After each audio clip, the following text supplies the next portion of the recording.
जी नमस्कार। आप सभी का बहुत सारा क्वेश्चन आ रहा था सर कि बिहार स्पेशल का कुछ आप ऐसा करा दीजिए ताकि जल्द से जल्द उसका सिलेबस कवर हो जाए और चीज़ों को हम जल्द से जल्द ऑब्जर्व करें। तो मैं आज मैप के माध्यम से आपको पूरा लगभग इसमें ज़्यादा से ज़्यादा चीज़ें कवर हो जाएंगी बिहार स्पेशल के बारे में।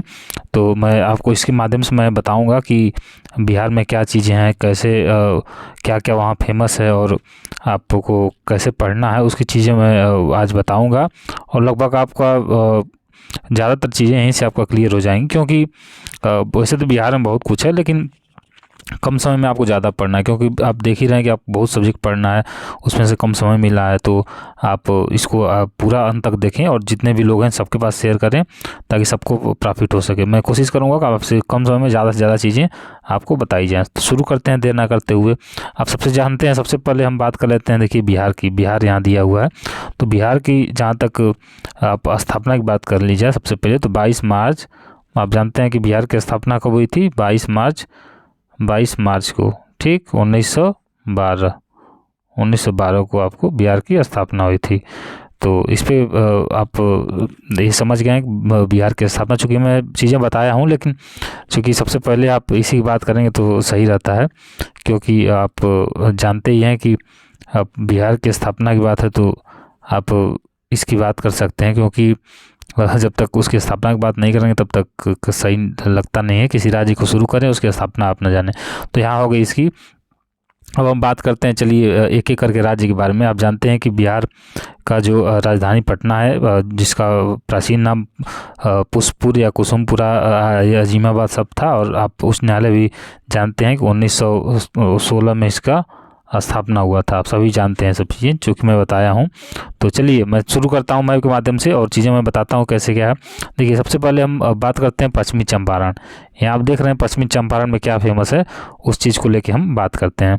देखिए पश्चिमी चंपारण में आप जब जाएंगे तो आपका यहाँ पे सबसे पहले आपका आता है सर्वाधिक ग्रामीण जनसंख्या। ग्रामीण जनसंख्या की बात करेंगे तो सर्वाधिक ग्रामीण जनसंख्या आपका यहीं पे आता है। चूँकि चीज़ें बहुत छोटी हैं और उसको अच्छे से लिखा नहीं जा सकता, तो इसलिए आप समझने का प्रयास करिएगा। मैं इसको डिलीट मार देता हूँ और इसको मैं ऐसे स्क्रॉल करके आपको समझाने का प्रयास करूँगा। तो सर्वाधिक आपका ग्रामीण जनसंख्या आपका यहाँ पे है, ये पश्चिमी चंपारण में ग्रामीण जनसंख्या सर्वाधिक। ओके, चलिए अब दूसरी बात कि यहाँ पे आपका और क्या है, तो यहाँ पे वाल्मीकि उद्यान भी यहाँ पे आपका स्थित है। क्या है? वाल्मीकि उद्यान भी यहाँ पे आपका स्थित है। तो मैं लिख देता हूँ, क्योंकि लिखते चलूँगा तो आपको कन्फर्म होता चलेगा।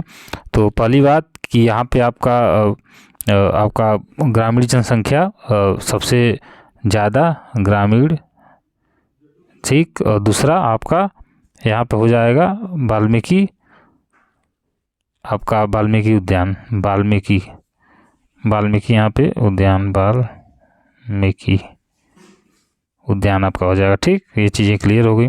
अब आगे चलते हैं। देखिए और क्या चीज़ें यहाँ पे हैं, तो आप को पता रहना चाहिए कि यहाँ पे आपका ये सबसे बड़ा ज़िला है और ये सबसे ऊपर पड़ता है, इसलिए यहाँ पे सबसे बड़ा ज़िला होने के साथ साथ यहाँ पे आपका वर्षा भी बहुत होती है और यहाँ का चीज़ें बड़ा ज़िला होने के कारण यहाँ पे वर्षा बहुत होती है और ग्रामीण संख्या भी ज़्यादा रहती है। तो ये अच्छी पश्चिम चंपारण।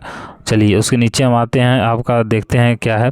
आपको उसके नीचे आपका पूर्वी चंपारण। तो पश्चिमी चंपारण, पूर्वी चंपारण अलग हुआ, तो उसके बाद पूर्वी चंपारण का आप उदय देख सकते हैं। यहाँ पे पूर्वी चंपारण आपको दिख रहा होगा।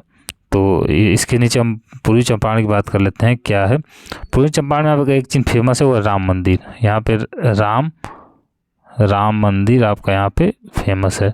तो ये रही पूर्वी चंपारण की बात। उसके नीचे हम आते हैं। देखिए चूँकि जो इम्पोर्टेंट वही मैं चीज़ें बताऊंगा, क्योंकि समय सबके पास कम है, तो मैं कोशिश करूंगा कि आपको जल्द से जल्द इस चीज़ों को बता दी जाए और समराइज़ किया जाए। अगर आपको इसमें लगेगा कि ये चीज़ें ऐड करनी है तो आप अपने से ऐड कर सकते हैं, या फिर और कोई सीरीज़ लगेगा क्योंकि इसकी मुझे दूसरी सीरीज़ लानी चाहिए तो आप बिल्कुल निश्चिंत करके नीचे कमेंट कर दीजिएगा। मैं नई सीरीज़ लाने का प्रयास करूँगा, या व्हाट्सएप का लिंक दूंगा जिसमें बिहार शिक्षक के बारे में जो भी चीज़ें रहती है उसमें डिस्कस किया था। आप सब लोग जुड़ जाइएगा नीचे इसके डिस्क्रिप्शन में, जब आप कमेंट खोलेंगे तो उसमें मैं दूंगा। चलिए अब नीचे आता है शिवहर। आप देख रहे हैं शिवहर की बात अगर आप कर रहे हैं तो ये है सबसे छोटा ज़िला बोला जाता है। शिवहर को सबसे छोटा ज़िला आपका ऐसे ले लेते हैं।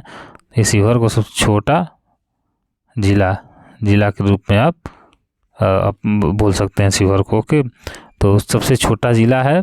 तो ये चूँकि मैं बताते जा रहा हूँ, आप ध्यान से सुनते जाइए, आपको क्लियर होते जाए, क्योंकि लिखने पे बड़ा मोटा इसमें लिखना पड़ रहा है। तो मैं आपको बता रहा हूँ कि आप सुनते जाइए। शिवहर सबसे छोटा ज़िला है। और शिवहर में और क्या फेमस है, तो शिवहर में आपका दूसरी चीज़, आपका सबसे आपका जो नगरीय जनसंख्या के बारे में अगर बात करें तो यहाँ पे है और सर्वाधिक जनसंख्या घनत्व वाला भी जिला शिवहर है। और छोटा नगरी वाला जो मैं बात कर रहा हूँ। और न्यूनतम सबसे ज़्यादा और सबसे कम अगर अनुसूचित जाति है तो ये आपका कहाँ पे है, वो है शिवहर में। तो आप ये चीज़ दो तीन चीज़ें थी जो यहाँ के लिए फेमस थी, तो आप जान गए। और नेक्स्ट चलते हैं हम, नेक्स्ट आपका आते हैं हम आपका सीतामढ़ी पे। तो सीतामढ़ी में उतना कुछ फेमस नहीं है, लेकिन सीता प्रतिमा जो है यहाँ फेमस है। तो सीता प्रतिमा के बारे में आप देख सकते हैं और समझ सकते हैं। अब आगे चलें, आप मुजफ्फरपुर में जानते हैं कई सारे दंगे से लेके और बहुत सारी चीज़ें मुजफ्फरपुर में फेमस होती हैं, तो आप भली बात इसको जानते हैं। और आप आगे चलते हैं, मधुबनी में से चलते हैं तो उतना आप नहीं देखेंगे। आप उसके बाद आप चलिए गोपालगंज में हम आते हैं, इधर आ जाते हैं एक बार।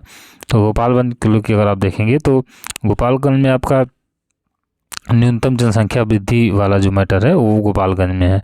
तो पहला न्यूनतम जनसंख्या वृद्धि और दूसरा सर्वाधिक लिंगानुपात। सर्वाधिक लिंगानुपात भी आपको गोपालगंज में मिलेगा और न्यूनतम जनसंख्या वृद्धि, दो चीज़ें आपको गोपालगंज में मिल जाएंगी, आपको गोपालगंज में मिल जाएंगी। फिर आप ऐसे आएंगे तो ये होते हुए तो आप पाएंगे यहाँ देखिए सुपौल आ जाता है, तो बहुत नहीं, अररिया आ जाता है, किशनगंज आता है। तो किशन सबसे पूर्वी जिला अब आएगा, तो आप किशनगंज आप बता सकते हैं। और लगभग वर्षा के मामले में वर्षा यहाँ पे बहुत ज़्यादा होती है, तो इसको सर्वाधिक बोला जा सकता है। कहीं कहीं माना जाता है, कहीं कहीं नहीं माना जाता, लेकिन ज़्यादातर सर्वाधिक यहाँ माना जा सकता है कि किशनगंज में वर्षा होती है। अब देखिए आप नीचे आएंगे तो आपका यहाँ सहरसा में अगर आप आते हैं, ये सहरसा आपका रहा। सहरसा चूँकि 38 ज़िले हैं, तो जितना जो इम्पोर्टेंट है उसको मैं बता रहा हूँ आपको। तो सहरसा में न्यूनतम महिला साक्षरता की बात अगर करेंगे तो ये सबसे ज़्यादा सहरसा में आपका न्यूनतम महिला साक्षरता, महिलाओं की साक्षरता बहुत कम है, तो इसलिए आप देख लेंगे। उसके बगल में आपको मधेपुरा दिख रहा होगा, मधेपुरा ये दिख रहा है, तो वहाँ पे आप मधेपुरा जाएंगे तो सर्वाधिक जनसंख्या वृद्धि यहाँ पे मधेपुरा में आप देख सकते हैं। 31% सर्वाधिक जनसंख्या वृद्धि जो मधेपुरा में आपको देखने को मिलेगी। उसके बगल में पूर्णिया आता है। पूर्णिया में आप जाएंगे तो पूर्णिया में एक जल्दी लगाया गया एथेनॉल प्लांट, तो एथेनॉल प्लांट आप पूर्णिया में देख सकते हैं, जो बहुत इम्पोर्टेंट है। और दूसरी बात, न्यूनतम पुरुष साक्षरता जो है पूर्णिया में है।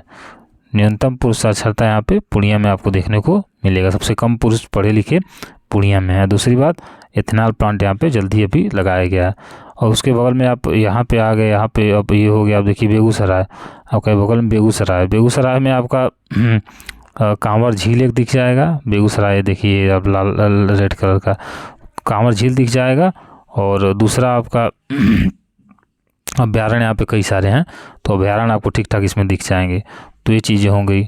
और आपका आते हैं देखिए इसके बगल में आपका नालंदा दिखेगा।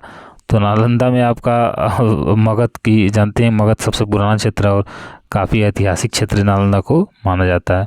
ऊपर इसके चलेंगे आपको पटना दिख जाएगा। पटना में आपका सबसे पहले तो डॉल्फिन रिसर्च सेंटर बनाया गया ये पटना में, और सबसे जनसंख्या जो ज़्यादा सबसे ज़्यादा पटना की मानी जाती है। तो ये दो चीज़ पटना को लेके आप फेमस बोल सकते हैं। देखिए उसके बाद आप नीचे आएंगे तो ये देखिए यहाँ पटना हो गया। पटना के बाद अब नीचे आएंगे जहानाबाद का अपना इतिहास आप जान ही रहे हैं कि वहाँ आप किस चीज़ के लिए फेमस है। वहाँ बहुत ऐसे कृत्य होते हैं जो आप समझ सकते हैं, कुछ साल से बड़ा सही रहा है। लेकिन जहानाबाद अपने आप में माफियाओं का एरिया और फिर जो भी चीज़ें हैं काफ़ी अब ठीक ठाक है, लेकिन पहले बड़ा वो माना जाता था। बहुत तो वहाँ की कहावतें फेमस है, आप जानते होंगे। अब देखिए आगे चलते हैं, जहानाबाद से लेके आपका औरंगाबाद वगैरह आते हैं। तो औरंगाबाद में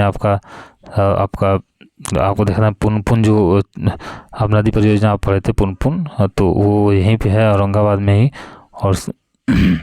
और ये औरंगाबाद का एक चीज़ ही है। और उसमें आएंगे आप रोहतास में आएंगे तो चूना पत्थर पैराइड वगैरह के लिए फेमस है। और सबसे ज़्यादा चूना पत्थर पाइराइट रोहतास में होता है। और पुरुष साक्षरता भी यहाँ का सबसे ज़्यादा है, पुरुष साक्षरता अफगान में रोहतास ज़्यादा है।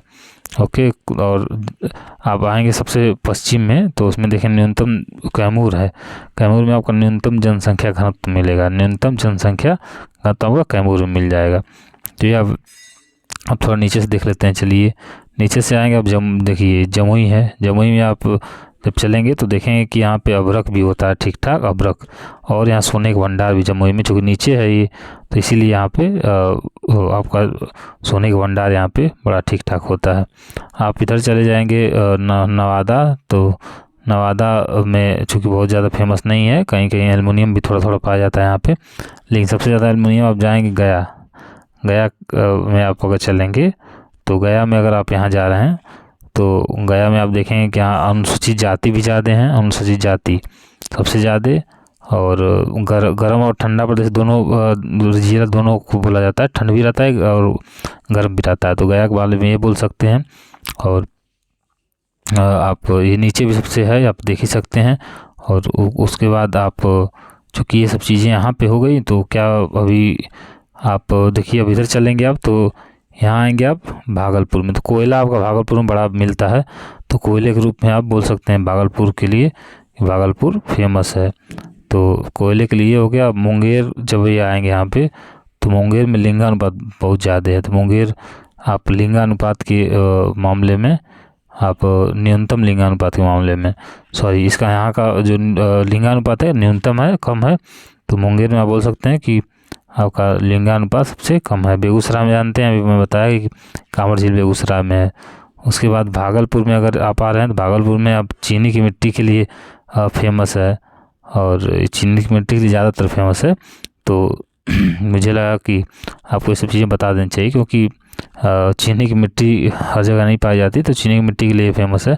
तो ये कुछ चीज़ें रही जो लगा मुझे जो इम्पोर्टेंट चीज़ें हैं वो आपको बतानी थी, क्योंकि मैं वीडियो बहुत बड़ा बना सकता था और चीज़ों को आपको बहुत देर तक बता सकता था, लेकिन समय सबके पास कम है, इसलिए मैं छोटा वीडियो बनाया। और आप अगर चैनल पर नए चैनल सब्सक्राइब करके जुड़ जाइए, ताकि कोई भी मैं नया वीडियो बनाऊँ तो आपको चीज़ें शॉर्ट में और अच्छी तरीके से दे दिया जा सके। तो मैं के माध्यम से मैंने बताने का वो प्रयास किया, और मैं आशा करता हूँ अब अच्छे से इसको देखेंगे तो काफ़ी चीज़ें आपको समझ में आएंगी। और जितने भी आपके साथ के लोग हैं उनको सबको भेज दीजिए और सब लोग सब्सक्राइब कर लीजिए। और नेक्स्ट वीडियो में जो भी आप लोग नीचे लिखें किसका बनाना चाहिए और क्या क्या बनाना चाहिए, जो भी आपका डिमांड आएगा नीचे, ज़्यादा लोग का जो डिमांड आएगा उस पर वीडियो बनाया जाएगा। बाकी मिलते हैं नेक्स्ट वीडियो में। जय हिंद, जय भारत, और अपना ध्यान रखिए और पढ़ाई करते रहिए।